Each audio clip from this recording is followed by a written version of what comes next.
नमस्कार, ARK@foodies to use on time यात आपले स्वागत आहे। तर आज आपण वेगळी अशी रेसिपी बनवणार आहोत।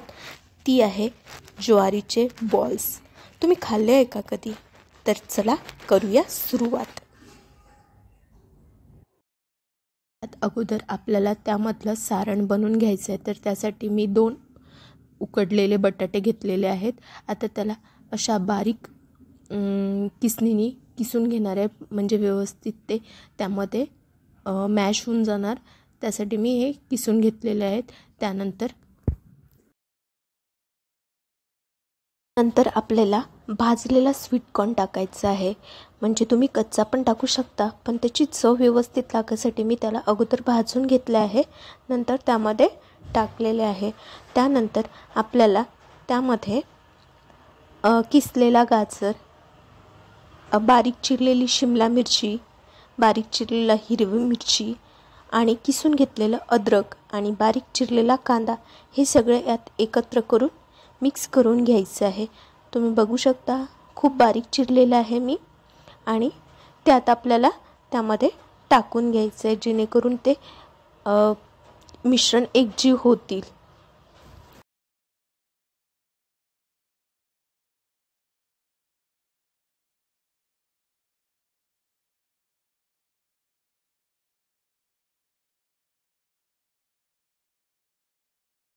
नंतर इथे मी 2 चम्मच मिरेपूड घालून घेतलेली आहे, तुम्ही बघू शकता। भाजून घेतलेले धणे 3 चम्मच टाकलेले आहेत, ते मी थोडे खलबत्त्यामध्ये ठेचून घेतलेले होते।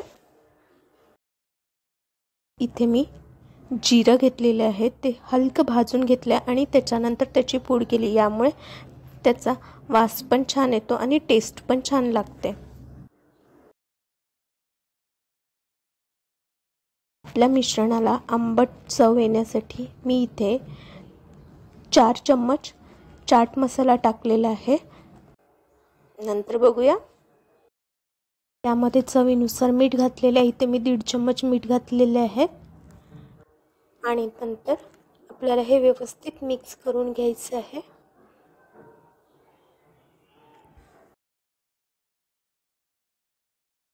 ते कांदा पोह्यांसाठी जे पोहे आपण वापरतो तेच पोहे मी 1 वाटी घेतले आणि ते भिजत घालून मग आता ते यामध्ये मी आता मिक्स करणार आहे। व्यवस्थित मिक्स करून घ्यायचं आपल्याला सारणामध्ये, आणि नंतर व्यवस्थित सारण तयार झालं की समोरची स्टेप बघूया। आणि हो, त्या अगोदर माझ्या चॅनलला सबस्क्राईब करण्याची विसरू नका। तर चला लगेच सबस्क्राईब करा, आणि आता समोर बघूया। आपले सारण तयार झालेले आहेत, ते तर आता मी बाजूला काढून ठेवलेले आहेत। तर आता आपल्याला पीठ बनवून घ्यायचं आहे त्याचं। तर त्यासाठी मी 1 तांब्याभर पाणी उकळत ठेवलेले आहे, आणि आता त्याला चांगली उकळी येऊ द्यायची आहे। आणि नंतर आपल्या पाण्याला चांगली उकळी आलेली आहे, आणि नंतर मी इथे एका कटोऱ्यामध्ये 1 ग्लास ज्वारीचं पीठ घेतलेले आहे। वाटीने म्हटलं तर 3 वाटी जवळपास मी हे पीठ घेतलेले आहे। त्यानंतर इथे चवीनुसार मीठ घालून घ्यायचं आहे, आणि आपल्याला हे उकळलेलं पाणी यात थोडं थोडं घालून हे मिश्रण आपल्याला पिठासारखं बनवून घ्यायचं आहे। एकदम पातळ करायचं नाही आहे। आपण भाकरीसाठी जसं बनवतो तसंच ह्या ज्वारीच्या पिठामध्ये थोडं थोडं पाणी घालून आपल्याला ते मळून घ्यायचं आहे। तर चला बघूया।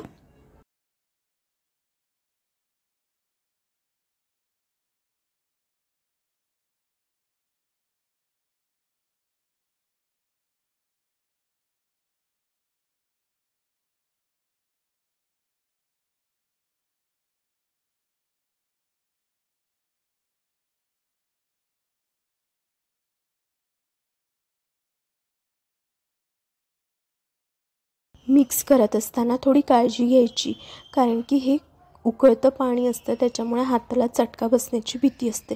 त्याच्यामुळे सराट्याने अगोदर व्यवस्थित मिक्स करून घ्यायचा, आणि त्यानंतर थोडं हलकं गार झाल्याच्या नंतर आपल्याला ते हाताने व्यवस्थित मिक्स करून घ्यायचं आहे, म्हणजेच व्यवस्थित आपल्याला ते चोळून घ्यायचं आहे, जेणेकरून आपण जे बनवत आहोत ते आपले फुटणार पण नाही आणि व्यवस्थित होणार, कारण की जर आपण व्यवस्थित ते मळलं नाही तर आपल्या भाकरी पण फाटतात.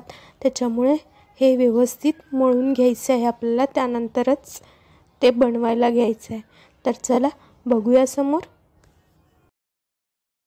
बघू शकता आता आपला व्यवस्थित गोळा मळून झालेला आहे आणि आता आपण सुरुवात करूया बनवायला. तर चला, हे आपल्याला एक छोटासा गोळा घ्यायचा आहे. त्याचं व्यवस्थित गोल करून आपल्याला पातीसारखं करून घ्यायचं आहे आणि जे आपण सार बनवलं होतं ते यामध्ये भरून व्यवस्थित गोळा बनवून घ्यायचा आहे. अशा प्रकारे आपल्याला सगळे गोळे बनवून घ्यायचे आहे. त्यानंतर आपण बघूया.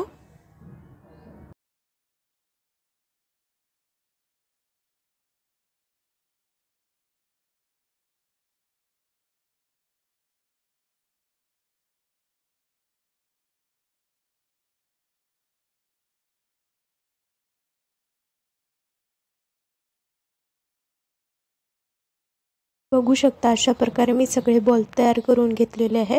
आता आपल्याला समोरची स्टेप करायची आहे. एका कढईमध्ये पाणी घेतलेलं आहे, त्याला चांगली उकळी येऊ देणार आहे आणि त्यानंतर त्यावर चाळणी ठेवून हे सगळे बॉल्स मी त्यावर ठेवून घेणार आहे. तुमच्याकडे इडली पात्र असेल किंवा ओव्हन असेल तर तुम्ही त्यामध्ये सुद्धा ठेवू शकता, पण मी इथे कढईमध्ये चाळणी ठेवून ठेवलेले आहेत. तुम्ही तुमच्या सोयीनुसार यात ठेवू शकता. तर चला बघूया समोर. बॉल्स ठेवण्या अगोदर आपल्या पाण्याला चांगली उकळी आली असली पाहिजे, नाहीतर तुम्हाला प्रॉब्लेम येणार. त्याच्यामुळे चांगलं पाणी उकळल्यानंतरच हे बॉल्स सगळे ठेवून घ्या आणि 15 ते 20 मिनिटासाठी याला झाकून ठेवा. तर चला बघूया समोर.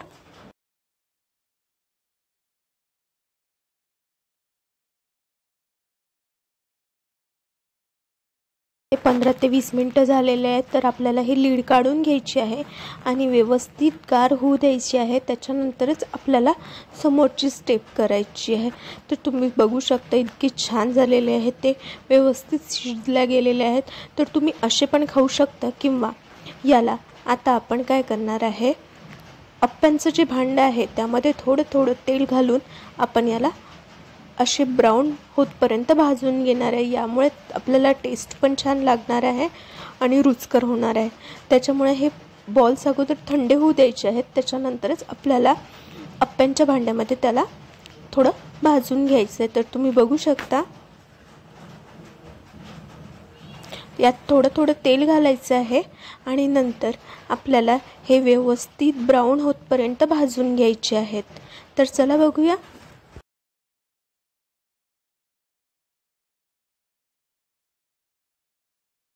आलटून पालटून असे छान भाजून घ्यायचे, जेणेकरून ते चारही बाजूनी शिजल्या जाईल आणि याचा असा हलकासा ब्राउनिश कलर येतो, म्हणजे ते व्यवस्थित भाजल्या गेले आहे हे आपल्याला कळून येते. म्हणून याला व्यवस्थित आलटून पालटून सगळं व्यवस्थित चारही बाजूनी शिजून घ्यायचे आहेत, म्हणजेच भाजून घ्यायचे आहेत. आणि नंतर आता समोर बघूया.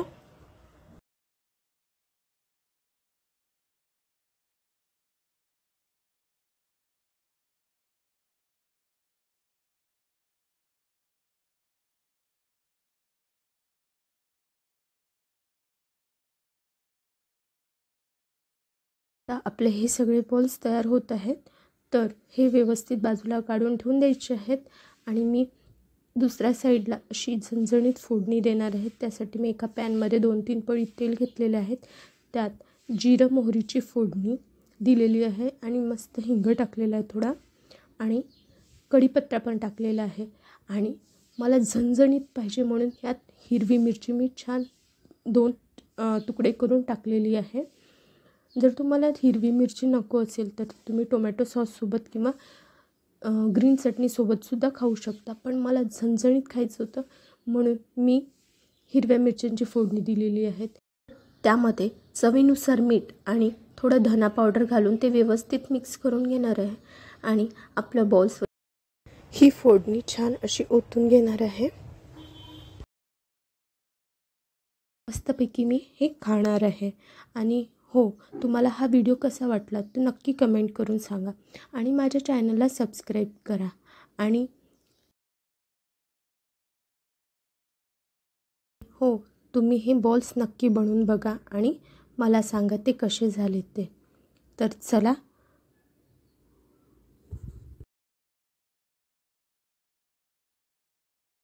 मग झाले हे आपले बॉल्स तयार. तर चला मग या गरमागरम बॉल्स खायसाठी. आणि अशीच व्हिडिओ बघत राहा. धन्यवाद.